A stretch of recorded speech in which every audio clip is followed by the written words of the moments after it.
নমস্কার। মা তারার কৃপায় আশা করি আপনারা সকলে ভালো আছেন।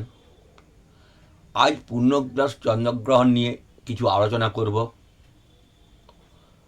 আগামী 21শে ভাদ্র 7ই সেপ্টেম্বর পূর্ণগ্রাস চন্দ্রগ্রহণ।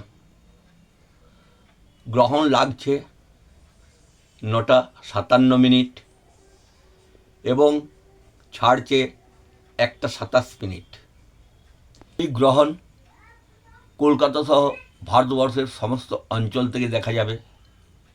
এই গ্রহণ কোন কোন রাশির দেখা শুভ, এবার সেইটা বলবো। মেষ, কন্যা, তুলা, মকর ও ধনু, এদের দেখা খুবই ভালো।